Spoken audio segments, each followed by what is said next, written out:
Alright, ladies, we have this new God of War video that came out, released by PlayStation. I think it's some sort of documentary. I'm a little bit late, 6 hours late to be exact, but I'm excited to see what this is all about. Yeah, let's get right into it. Let's get right full screen and let's see what this is about. We're coming off of God of War 2018. How do you top that? How do you deliver something that players will love maybe just as much as God of War 2018? The pressure was tremendous. Oh, this is cool.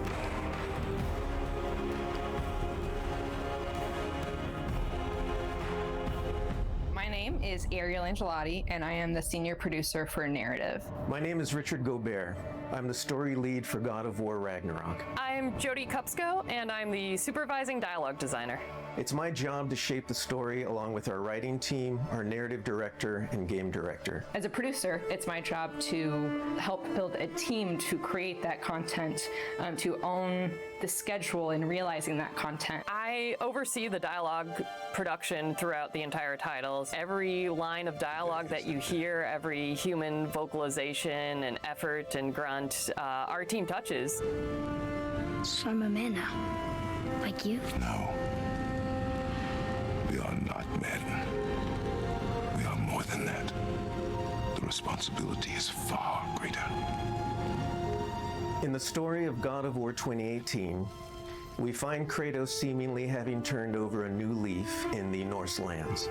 He lives a quiet life, hidden in the woods with his wife Faye and their son Atreus. And the story starts with them mourning her death. And we learn that she made a final request before she passed away. She wanted them to spread her ashes from the highest peak in all the 9 realms. He's scared of being a bad father, a bad influence, and as a result, it's made him an absent father. His greatest fear is that he's passed that evil that's inside of him onto his son. You are too quick to That's temper. cool. You are rash, insubordinate, and out of control. This will not stand. You will honor your mother and abandon this path you have chosen. It's cool how they're like highlighting Kratos' fear just like Friend that, you know, Freya, putting it on a who is pedestal. an exiled Vanir goddess who used to be married to Odin. They meet Mimir, the self-proclaimed smartest man alive, who serves as their guide and their confidant. And they meet the Holdra brothers, Brock and Sindri, who are world-class weaponsmiths who Sorry, it's just interesting how he said self-proclaimed smartest man alive, and not just the smartest man alive. end up their main source of upgrades and equipment. Now, among the enemies they make are the Aesir gods, whose leader is none other than Odin, someone we never meet in God of War 2018, but who casts a very long and dark shadow over the 9 realms. There are consequences to killing a god. Why? How do you know? How do you know? Oh, that is so cool just to hear the dialogue without any music and like how they're... This is really cool. After many adventures, Kratos and Atreus end up fulfilling Mom's wishes, and over the course of that journey, they find out more about each other and about themselves, and finally find a common ground between them. They become the close family unit that Faye hoped that they would become. No, here we go, God of War Ragnarok. We fast forward a few years, and little Atreus is now a teen, and they're back to hiding out in their home in the woods in Midgard. During the course of the previous game's events, they were forced to kill Odin's grandchildren, Magni and Modi, the sons of Thor. Thor does a lot of the lion's share of Odin's dirty work, and as a consequence, he's a very violent, unstable personality. At the end of the last game, they were also forced to kill Balder, the son of Odin and Freya, and that has its own set of consequences. He was a very powerful chess piece for Odin, one that Odin is incredibly bitter about losing. Freya has vowed vengeance against them for the killing of her son. Kratos and Atreus didn't want to kill him. They were friends with Freya. But Baldur tried to kill her in front of them, and Kratos had no other option in the moment but to kill him to save Freya's life, even though it meant losing Freya's friendship. I will parade your cold body from every corner of every realm and feed your soul to the vilest filth in hell. That is my promise. He saved your life. He robbed me of everything.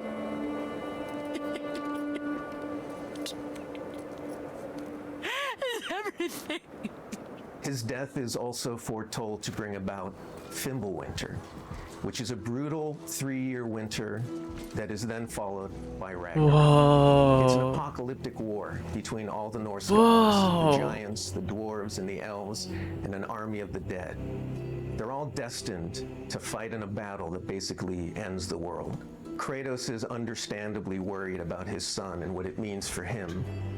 You get to go on this journey with how Atreus grows into a young adult and how Kratos grows into his next era in his life, and really see kind of the parent that he's striving to be, but the person he's striving to be.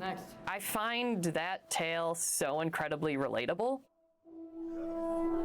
Yeah, this is started lit. shooting plenty of content before the pandemic hit. In fact, the week before we all went work from home, we were doing a shoot. I remember being on and off that set, running back to the office and having to talk to studio leadership about what was going down and how this was going to impact us moving forward. And those were trying times. For us, it was a very unique challenge because we had to bring in actors and we had to record them.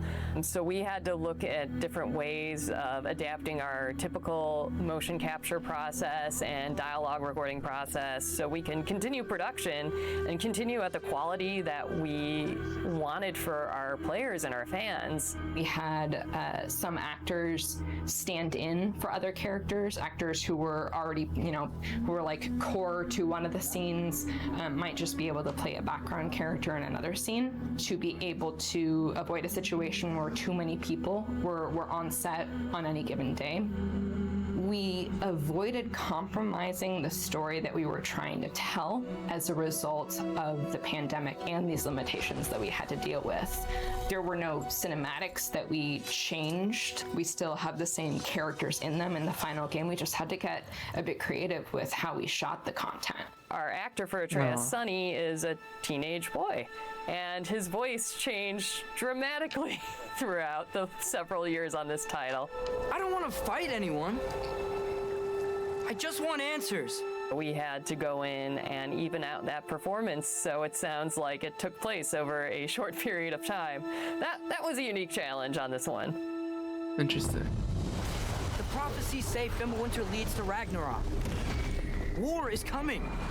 Whether the Norse saga was going to be a trilogy or just 2 games was something we debated a lot. There were obviously pros and cons for either approach. So we waited for Cory Barlog to weigh in, and he did, and he said, let's do it in 2. The consequence to that is, how do you wrap up this story in one game and do Ragnarok justice? How do we lead up to that and then have a big moment at the end of the game and wrap up all those loose threads? This game is bigger than what we initially envisioned. There's a lot of important story moments that we needed to cover. There are more characters that we follow the threads of, and ultimately it ends up feeling big and epic because there is a lot there for people to enjoy. I am very excited for folks to see this final chapter. A lot happens. We put our characters through the ringer, but we also bring them closure and we provide answers to a lot of the questions the first game posed. Oh shoot. Just all of the new combat that we're doing and the new interactions. There's a lot of stuff that's happening in this title that I think people are going to have fun with. We all have our own personal Ragnaroks to deal with, and this story is about how you process that, how you own it, and how you make it a part of yourself and grow from it. I mean, we set some stuff up at the end of last game, there's going to be some consequences this game. We're going to see how things play out between Freya and Kratos. We're going to see how the evolution of the family relationship continues. You got Brock and Sindri, the dwarves, who are kind of part of your makeshift family now. And there's going to be some other characters that we introduce that maybe going to disrupt the balance a little bit. I can't wait until players get their hands on the game, are able to experience how the story unfolds for themselves. We have, I think, an incredibly well-rounded game. Very satisfying combat, beautiful and rich environments to explore, outstanding character art, a lush and moving soundtrack and soundscape. It's the work of hundreds of very dedicated artists, and they all have their own stories to tell.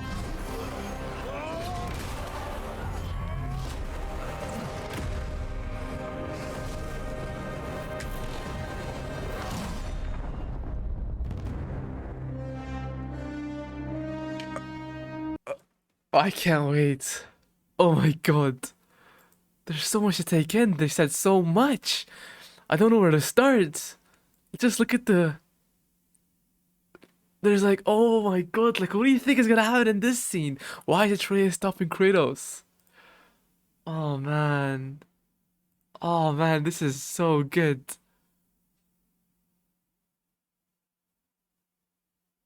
Oh man, I can't wait for this. I'm literally speechless. I don't know what to say. Look at that!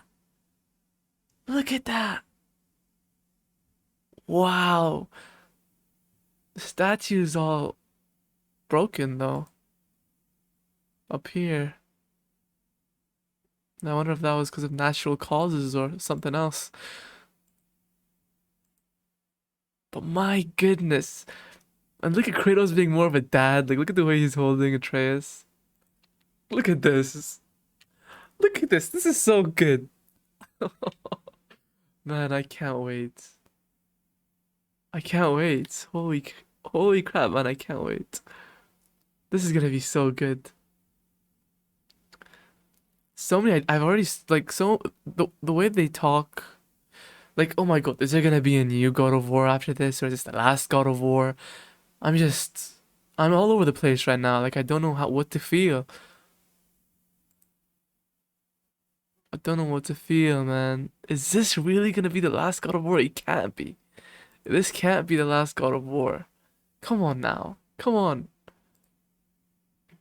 We've got Kratos, Thor. We've got Eric, the director. Oh, this is so good. And then we've got Atreus or Sunny. Oh my goodness. Not a lot of God of War content, but it's enough. It's enough to hype me up.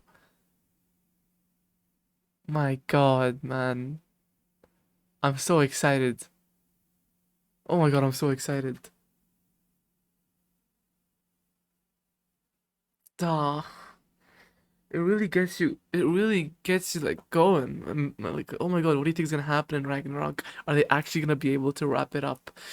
If they do, is there going to be more? Because they said they're gonna,